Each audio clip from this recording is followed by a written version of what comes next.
Welcome to the Psychology World podcast with me, Connor Whiteley, psychology student and international best-selling psychology author of over 30 psychology books, bringing you the latest psychology news, fascinating psychology topics and more each week. If you want to learn more, then please check out connorwhiteley.net/books. And don't forget to like and subscribe to the YouTube video or follow on your favourite podcast app. And here's the show. Hi everyone, and welcome to episode 193 of the Psychology World podcast with me, Con Whiteley. And today's episode is on how can restorative justice be a trauma-informed approach? And it's Saturday the 25th of February 2023 as I record this. So today's episode I really wanted to do because restorative justice is something that I've spoken about before, and this is basically an approach to justice that focuses on healing and basically repairing the damage that the crime has done. This is quite a modern, quite a liberal way to actually look at justice, but that's what makes it so interesting. And there's a lot of research to support in it, so it's always good to learn about this forensic psychology topic. But it's even more interesting when we actually start to look at it from a trauma perspective, though, because crime can be very traumatic. And at the moment, there aren't really any good ways to actually deal with this trauma for victims of crimes. So if we look at restorative justice as an approach to help people who have been traumatized by crimes, then this is where it gets even more fascinating and really beneficial for society. So definitely keep listening to check that out. So moving on to the psychology news section, we're reading from the British Psychological Society Research Digest. And the first one is one that I rather like. Divorce deepens gender inequalities in parent-child time. After a divorce, kids tend to spend much more time with their mothers, but time with fathers remains low. That's according to a new longitudinal study that looked at what children were doing and with whom on every single day each year between the age of 4 and 14. Now, before I go into the article a bit more, let me just say that is very impressive for researchers. I mean, the sheer amount of dedication and the sheer amount of data they would have to look at, I think we have to applaud them because I could not think of anything worse personally. So definitely, so well done them. So going back to the article. Mothers already showed a disproportionate amount of childcare even before a divorce, and after a breakup, they took on average an extra 2 hours. After their parents separated, kids also spent less of their free time studying or reading and more on structured activities. The study finds that separated parents should be mindful not only of how they share childcare caring, but also of the kind of activities their kids are doing. So I know this is always an absolutely difficult topic, and this is very emotional, and to be honest, there's so much stuff entangled here that there's absolutely no way this study or myself can actually comment on all aspects of it, though, because sometimes there are really good reasons for why parents divorce. Like there could be a danger or something, or they could simply realise that they've fallen out of love and everyone is actually better off if they weren't together. But there are also lots of different effects of divorce though, because I was in a lecture yesterday that was on psychodynamic stuff, so always a rather interesting lecture. And what this clinical psychologist was actually saying was that he was actually doing some work with the children, mothers, who were actually gone through divorce, and in some cases if a mother was divorced of a husband because he abused her and they have a son, then what can actually happen is that I forget what he actually said. I think it was something along the lines of like transference. Yes, and like because the son actually reminds them of their abusive husband, that actually makes quite a tense relationship between them. So none of this is easy. And I think for the authors to actually say that everyone needs to be mindful, it's very true, but we've got to be careful about how we apply it, because in an ideal world, if it's very mutual divorce, then yes, then mothers and fathers should have equal child care in times. But I know there are situations and personal ones where that just isn't possible. So this is a difficult one, but I think this is a good study that actually shows us what, in an ideal world, life after divorce would look like. So moving on to the second one. People conform to emotional norms more in individualist than collectivist cultures.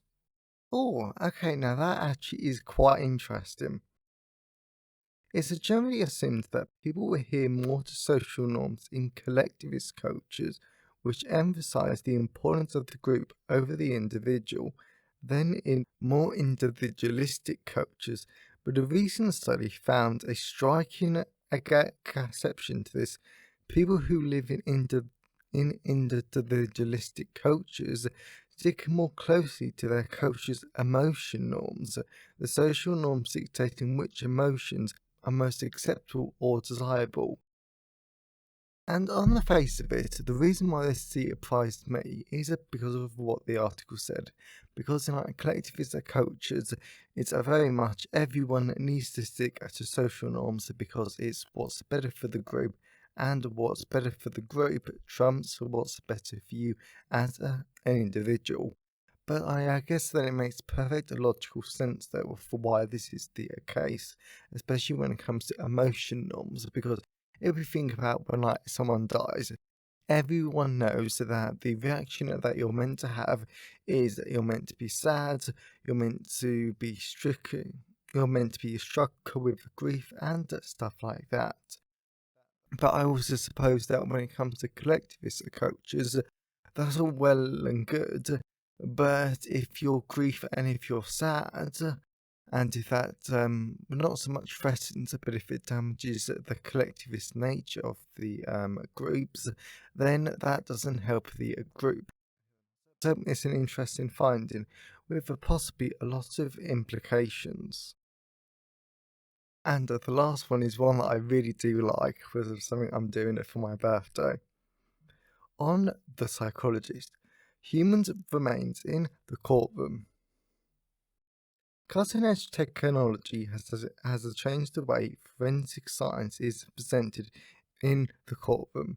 3D printing, for example, has meant jurors can be presented with realistic models of human remains instead of just doing photos. This might help the jurors make decisions, but it could also make the experience more traumatizing for them. At The Psychologist, Eleanor Rose in Naturuz Hannah Farr said about these issues ahead of her talk in Manchester on the 3rd of April. Now, I always say this whenever I come across The Psychologist. I really have got to get back to reading it because I think the last issue I read was April 2022. So yes, I'm horrifically behind. But this is a really interesting one. Well, because there are two main things.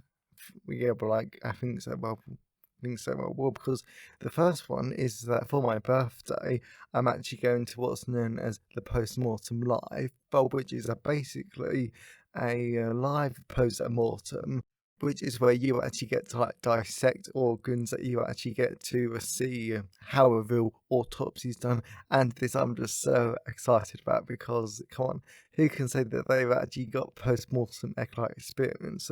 And it's a professional course, so you will get a certificate at the end of it.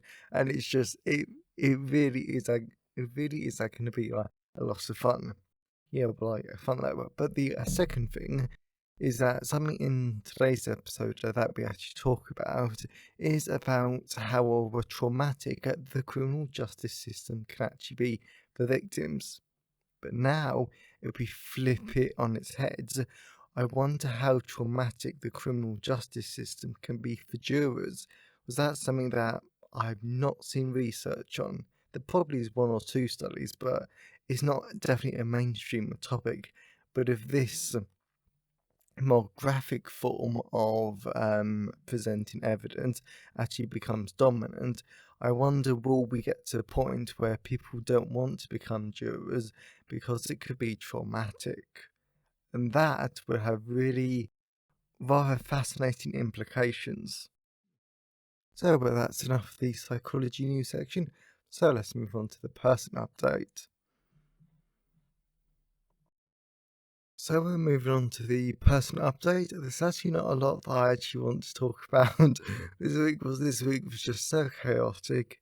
It was very filled with tons of different bits and pieces, but none of it would be of interest to any of you though. So I'm actually going to skip the personal update today.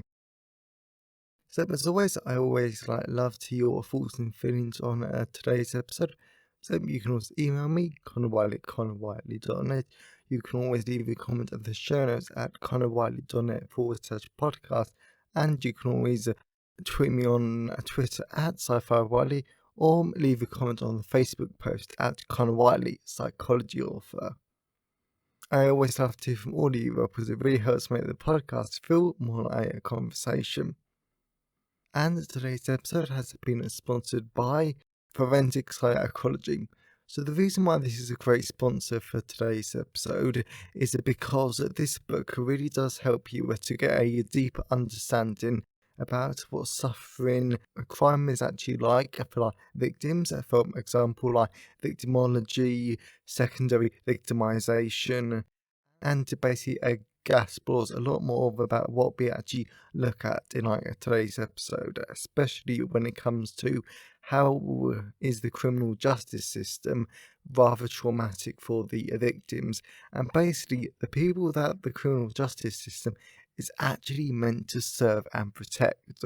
So that's something I find quite really fascinating about forensic psychology. And this book also talks about approaches that in imprisonment, retribution, utilitarian, and restorative justice. So if you enjoyed today's episode, then you're going to absolutely love this book. So that's Forensic Psychology, available from all major ebook retailers, and you can get the paperback and the hardback version from Amazon, your local bookstore or local library if you request it. And you can buy the ebook directly from me at payhip.com/Connor Whiteley. But if you didn't want to buy a book, but you still wanted to give the podcast a bit of one-time support, then you can buy me a coffee at buymeacoffee.com/Connor Whiteley. So let's dive into the content part of today's episode. So we're moving on to the content part of today's episode. So we're going to be talking about how could restorative justice be a trauma-informed approach to justice. And because this is quite a long podcast episode, I'm actually just going to dive straight into it. What is trauma in crime? In case you're brand new to criminal psychology, it's important to know that when a crime happens, it sadly sets a number of events in motion that can be very damaging to the mental health of victims. Not only does this include the crime itself, like being home when a burglar raids your house or being held at knife point, but this also includes what's known as secondary victimization, when the criminal justice system itself victimizes and traumatizes the victim of the crime. In addition, when we're talking about trauma, and because psychology loves the definition, as every single psychology student can tell you, especially me at the moment with the amount of essays that I'm doing, Trauma is a deeply disturbing and/or distressing event that has a long-lasting mental, emotional, and physical impact on a person. For example, an event like a natural disaster or a car crash could be traumatizing, but so could a exposure to traumatic conditions for a long time, like abuse, crime, as well as combat, resulting in this trauma manifesting itself in several ways, like PTSD, depression, anxiety, and also crime. That's a very interesting finding because logically you would assume that because a person has experienced and been traumatized by a crime, then they wouldn't want to commit a crime. This isn't always the case because what's the prevalence rate of traumatized people going on to commit crimes? Of course, there is by population and type of trauma. There is a strong link between criminal behavior and trauma. Ardinio, 2011. Another study supporting this claim is from the National Center for Post-Traumatic Stress Disorder, who found that people that experience childhood trauma, like sexual or physical abuse, are at a high risk of involvement in the criminal justice system, with the result being 80% of men and women in both state and federal prisons have a history of a trauma, compared to only 60% of the general population. Now, I want to say up front here that this is a very heartbreaking thing to hear, though, and also raises a lot of ethical questions that we will sort of investigate in this episode. For example, so given how traumatized and abused some of these people are, should we really be punishing them or trying not to help them deal with the trauma? And that's the sort of question that I want us to stick with, and I do want to come back to it because it is a very interesting question. Should we punish these traumatized people or should we help them? That sort of thing. Additionally, research from Wolf and Sheesh 2012 demonstrated how these traumatized people who especially experienced their trauma in childhood are more likely to engage in their criminal behavior and risky behaviors as a method of coping with the trauma. As well as we have to note that trauma can lead to the development of mental health conditions, which sort of contributes to criminal behavior. But as I talk about in forensic psychology, that is a very tenuous link. And personally, I sort of hate that link because it's such an overstated link that it basically makes no sense. And some people, especially the media, really like to hype it up. Overall, at the end of this section, we have to realize that not every person which is traumatized will go on to commit crimes, as well as not every criminal has a history of that trauma. However, when we consider that a resilient community responds to the victim's needs to help reduce the impact of a crime has on them, us understanding the link between criminal behavior and trauma can be very important, especially when we then use this knowledge to help develop more effective and compassionate interventions for people who have been traumatized and then go on to become involved with the criminal justice system. What is trauma-informed care? Trauma-informed care encapsulates an approach to justice about providing services that recognize the impact of trauma on people and helps to incorporate strategies to address the effects of the people in the delivery of care. For example, trauma-informed care includes understanding how common trauma is, responding with empathy and support, recognizing the symptoms and signs of trauma and taking steps to avoid re-traumatization.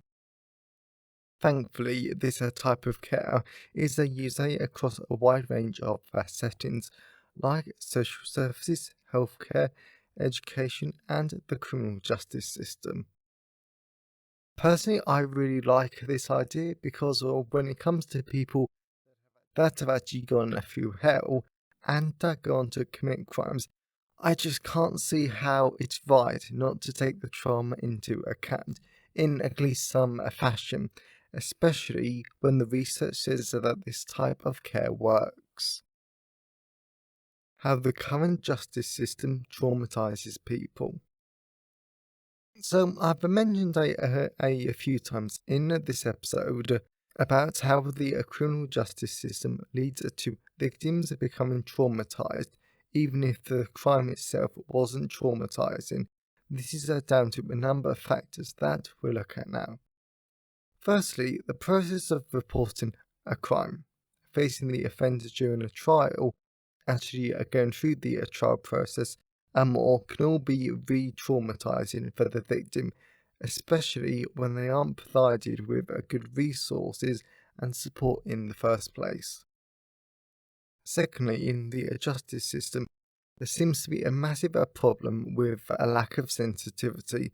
Now, whilst a part of this might be down to the sheer size of their workload, many criminal justice professionals just aren't trained to recognize the symptoms or signs of a trauma, and they really might not understand the impact that their words and actions might have on a trauma survivor.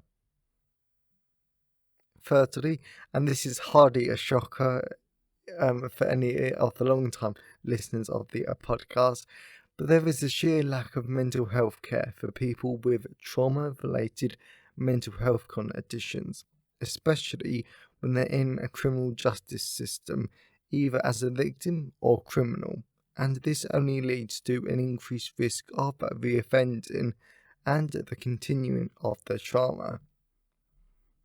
Now, if we step back for a moment and if we take the emotion out of it and our society's natural tendencies to want to punish and retribution, I think we all have to admit that this is very silly. Because if we treat a criminal for trauma-related mental health conditions so that they have healthier ways to deal with their trauma, then they will be less likely to reoffend, meaning less crimes, meaning less people go through the criminal justice system, meaning less money has to be spent on this area. Overall, meaning public services are spending less money on criminals, and surely this would make politicians very happy. So why isn't there the political will to investigate this area more? To be honest, I've spoken about it in other areas, so I'm not going to talk about it now, but I basically just want to highlight stuff and let you think about it for yourself. In addition, criminals can be re-traumatized during their incarceration, as the jails and prisons can be high-stress environments capable of triggering memories and feelings of their past traumatic experiences. Therefore, this does only lead to people becoming traumatized and their trauma continuing. Finally, for this section, the survivors of crimes that can be stigmatized by the criminal justice professionals, causing the victims' feelings of shame, guilt, and isolation to only increase. This only makes the trauma of going through the criminal justice system even worse. Also, it is very much worth noting that there are a lot of amazing professionals and organisations trying to address these dark issues and start implementing a trauma-informed practice to help minimise the re-traumatisation of people. And personally, I really want them to succeed. What is restorative justice? Whilst the traditional rules of crime and punishment focus on, punishment and getting the criminals to pay for their crimes, This view overlooks the needs of the victim, and restorative justice focuses on the importance of repairing the harm done by the crime, repairing relationships, and rebuilding communities, so that the criminal doesn't do it again, and so that some good that can actually come out of this too.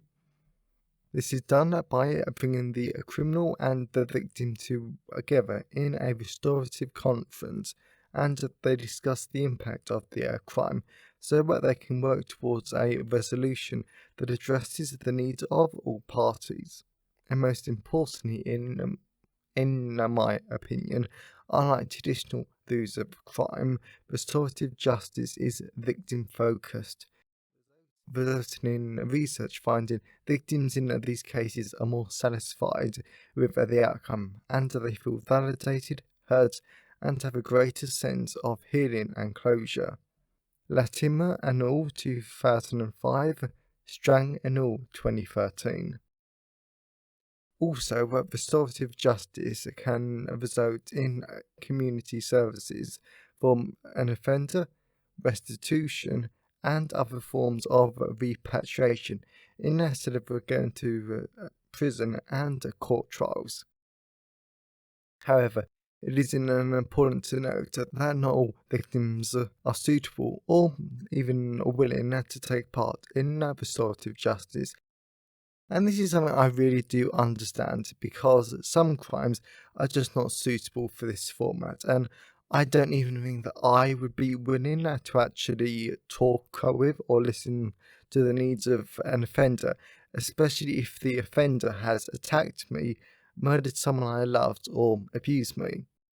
Like, even though I try to be well informed in this area, I'm still human at the end of the day, and I still have emotion, and I'm fairly sure that this would cloud my judgment. And depending on the crime, I would want them to pay, even though how silly that is, according to the research. Again though, restorative justice does tend to get used for different crimes. How is restorative justice a trauma-informed approach?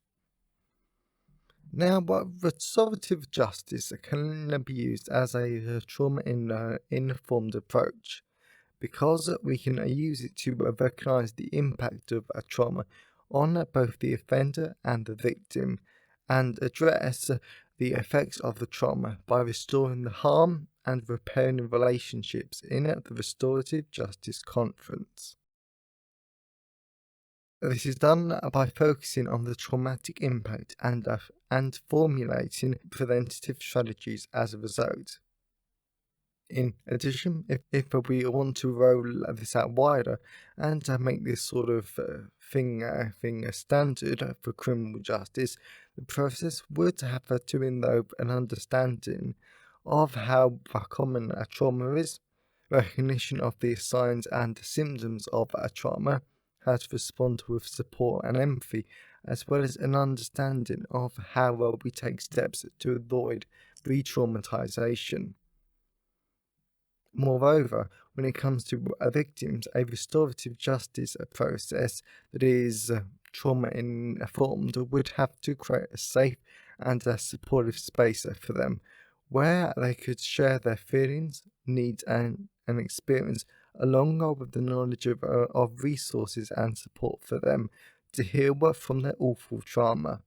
Again, basically just correcting the errors of the current criminal justice system. On the other hand, when it comes to offenders, this process needs us to understand the role of trauma in criminal behaviour and how to address those underlying problems as part of their rehabilitation. And it is that rehabilitation that research shows time and time again is so critical to stopping reoffending. Restorative justice as a trauma-informed approach in the real world. So for the final section of the podcast episode, I want to prove that nothing in this episode is only theoretical. So here are 3 real-world examples, and whilst there are at least 2 more, I am sort of very conscious about time and the length of this episode. Firstly, Canada uses this approach as provinces like British Columbia, Ontario, and Alberta use these types of programs to address the needs of offenders and criminals. Secondly, the United Kingdom uses restorative justice programs in several jurisdictions, including education, youth justice, communities, and the criminal justice system. Finally, many states in the United States, like Vermont, Colorado, and California, use these programs, as do cities like Baltimore and Chicago. Conclusion. On the whole, it's very important to note that this is a brand new field of psychology, and the number of places using restorative justice will very likely grow as its effectiveness becomes more widely recognised. And whilst this is flat out not appropriate for some crimes, I still personally believe that we should punish, or we really do need to rehabilitate sex offenders, murderers, and abusers. There are other types of crimes that I really do want to see this used in, because it isn't right that we forget about an offender or a victim's trauma in the justice process. Because if we don't address the victim's trauma and feelings, then who are we delivering justice for? Is it for some government statistics, or is it actually so where professionals can feel good about themselves after a day's work?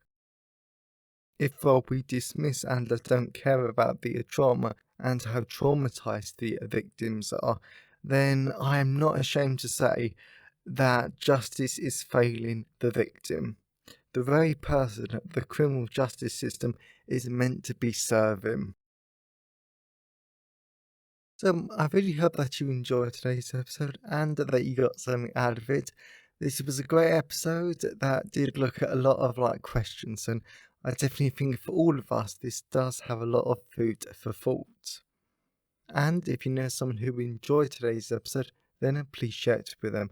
I'm always really grateful when you wonderful people help us spread the word about the podcast. And if you wanted to learn more about forensic psychology, the theories of offending, the victimization, and so many more wonderful topics, then please check out Forensic Psychology, available in all of the usual places, including my own personal store at payhip.com/Connor Whiteley. But if you didn't want to buy a book, but you still wanted to give the podcast a bit of one-time support, then you can buy me a coffee at buymeacoffee.com/Connor Whiteley. So have a great day, everyone, and I'll see you next time. Thanks for listening today. I hope you found it helpful. Please remember to like the video and subscribe to the YouTube channel and follow the podcast on your favourite podcast app.